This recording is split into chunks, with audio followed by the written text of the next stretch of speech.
This is Kate Sang, and I'm here today with Darlene Doss, business coach. Hi, Darlene. How are you? Good. Kate, how are you? Good. Thank you so much for taking time to talk with me today. My pleasure. So, in exploring your business coaching career, tell me a little bit about the educational background that got you to the point that you're at right now. Yes, as you know, many years I've spent working with my husband in surgery, and there came a point in time where that was no longer an option. And I had been toying around with a couple of side kind of hobby businesses on the side while I was working with him, and I decided that maybe now was the time to really develop it into a business. And one of those was being an etiquette consultant. And when trying to develop a business around being an etiquette consultant it's not difficult, but how does one go about that? And how do I use my talents and gifts in bringing this into a business? And in the process of doing that, I was going through doing some different assessment programs that are out there, and I came across the Clifton Strength Finders assessment. And when doing that, I just literally, after completing that assessment, you get your results right away. And I just could not believe how that assessment in like 45 minutes time nailed me to a T of verbiage that I've always been looking for myself as to really who I am and what are my core strengths and how do I apply them in this business. Mm-hmm. I became so enamored with the results that I'm like, wow, I could really help a lot of people if I developed my business even around using strengths and etiquette to combine it as a business.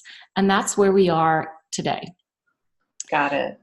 And so it looks like in 2016 you became a Gallup certified strengths coach. And Yes. What was your motivation for attaining that? It sounds like once you did this strengths assessment, you were so passionate about the results that you knew you could make a difference for other people. Exactly. It was just so amazing. Like I said, it was, many times when people ask us out and about, or when you're networking, or if you're in the job market and you're looking for a job, and somebody will ask you, tell me about yourself. Well, we automatically almost like we get this sunken feeling in our stomach, or we have the deer in the headlight looks as to how do I really talk about me? And it's very difficult because we're not used to doing that in a positive way as to really telling us what our core beliefs are, because many times we hide our core beliefs because we work on our weaknesses all of our lives and put more energy and time into developing our weaknesses to make them strong, and we forget about our natural talents and to become strengths.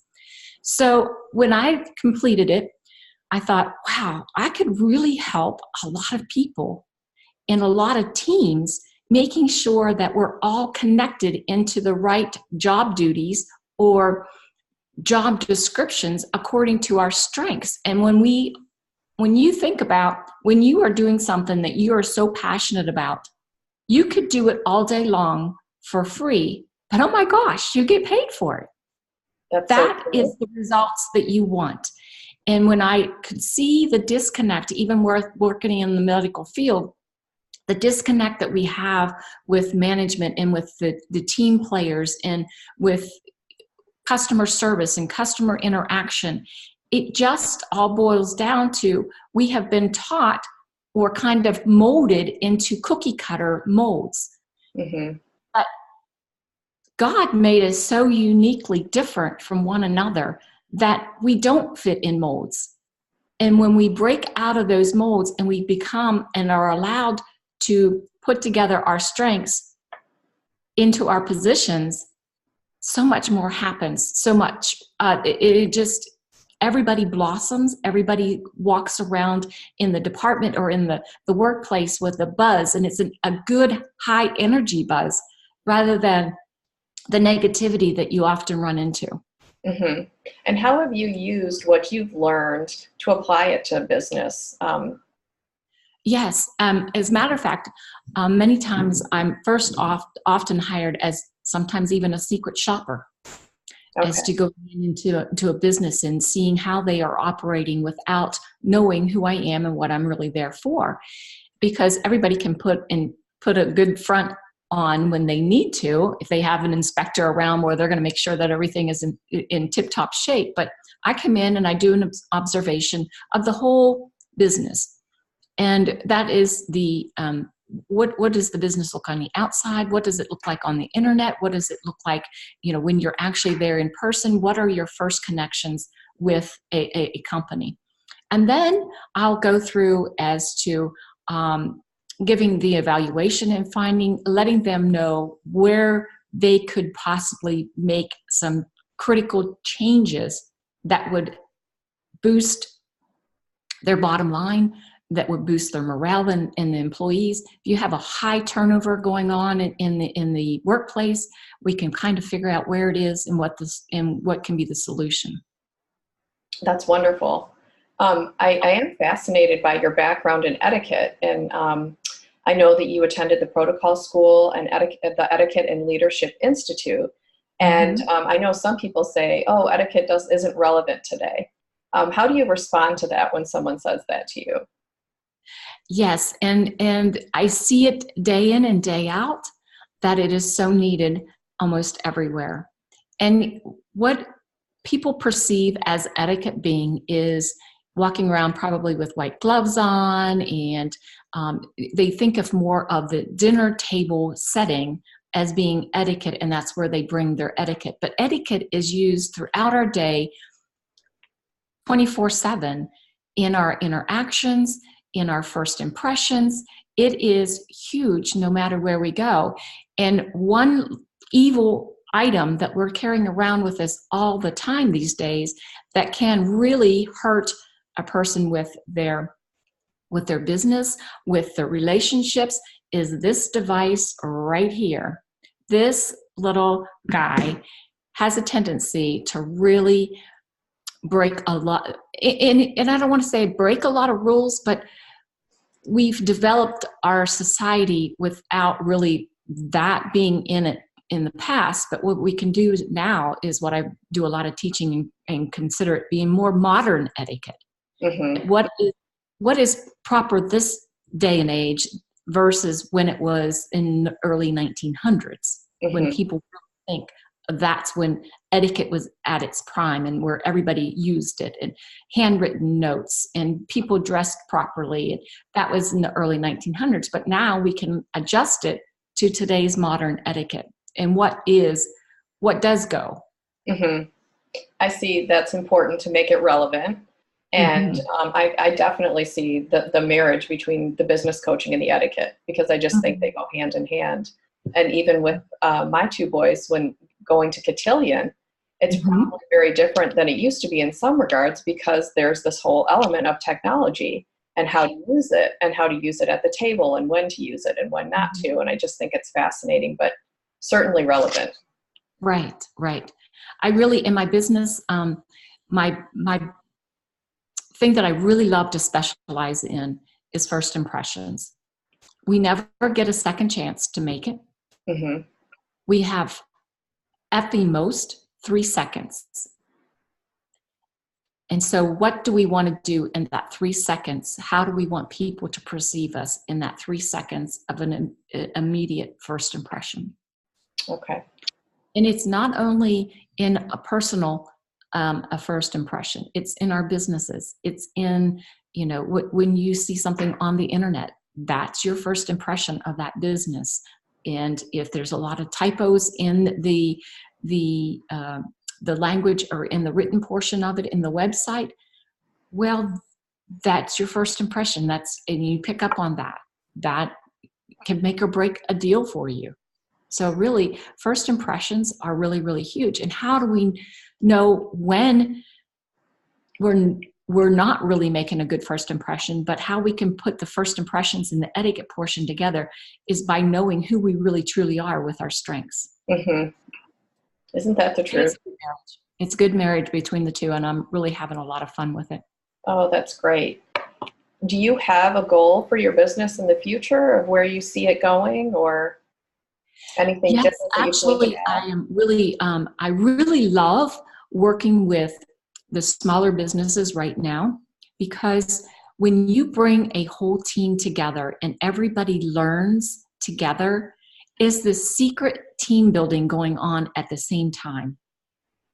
And at that same time, people are becoming more engaged in their job and in their company, and then they feel like they're more bought in. Right now, with all the Gallup polls and everything, Gallup has come out with only 1 in 3 employees are engaged at work.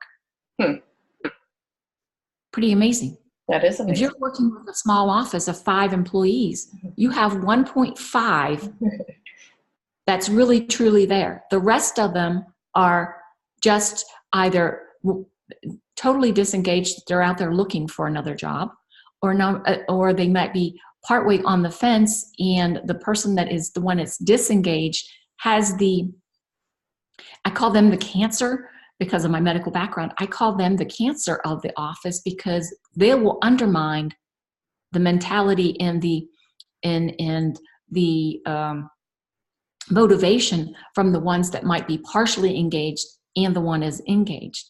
And more than likely, the person that is really totally engaged, that person's going to be the one that leaves the company and moves on, and not the ones that are disengaged. Isn't that interesting? Isn't it? Mm-hmm. Because they will get so burned out at trying to take care of everybody else's position, so that they're the ones that have the motivation that will go out and do it. The disengaged, they'll talk about, but not do it. That makes sense.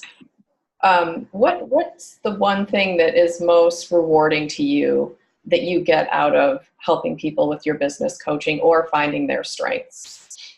Yes. Being that one of my top 5 is belief. And belief is not necessarily as into what my faith is and what my religion is, but what my belief is more my morals. What do I truly feel like? What is right and what is wrong? And that, when I was looking at that, I was like, oh my gosh, that's how this etiquette passion has come in, because etiquette is all about doing the right thing. And belief is where my number one strength is making sure that I do things that are correctly. Now, I'm not as perfect by any means, but to me, money isn't what brings me the happiness. Mm-hmm.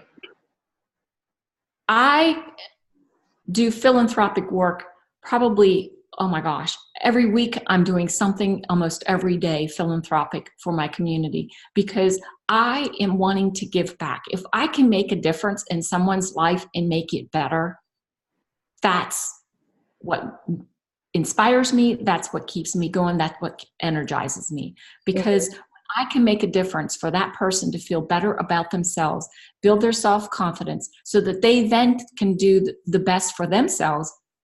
That's the ticket. That's what excites me.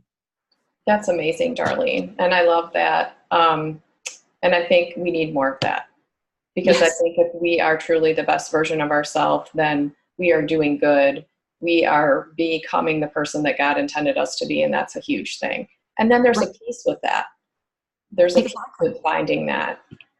And, we have to stop wanting to be like somebody else. Yes. That person's already taken. We have to develop and become the best versions of ourselves, like you had mentioned, by knowing our strengths and applying them. And when we do that, we become the biggest star and shining bright. And it doesn't mean that you have to be, on the stage, but you feel that you are making a difference in your community. You're making a difference at work. You're making a difference in your family. And it's all about giving back. Mm-hmm. I agree And with you. I love doing random acts of kindness. I'm kind of toying with the idea of doing a talk show on one of our local radio stations in the morning on random acts of kindness in our community. And I often end all of my speaking engagements. But if you're having a bad day or things are just not going the way you would like them and you're just in a funk mood, go do a random acts of kindness for someone. Your day will turn around completely 360 in just one random acts of kindness. I agree with you. It's so true. And then you take that focus off of yourself and you put it into someone else, and things kind of start to turn around, which is amazing. Well, if someone wanted to contact you for business coaching or Sure. etiquette even, how would they do that? Yes, right now I'm in the process of revamping the website, but the best way would be to email me at darlene@darlenedas.com. Okay, great. Well, thank you so much, Darlene. I've enjoyed speaking with you. I love what you do. And I just appreciate your time today. Thank you very much, Kate. I appreciate it. Have a good day. Have a blessed day. Thanks. Bye-bye.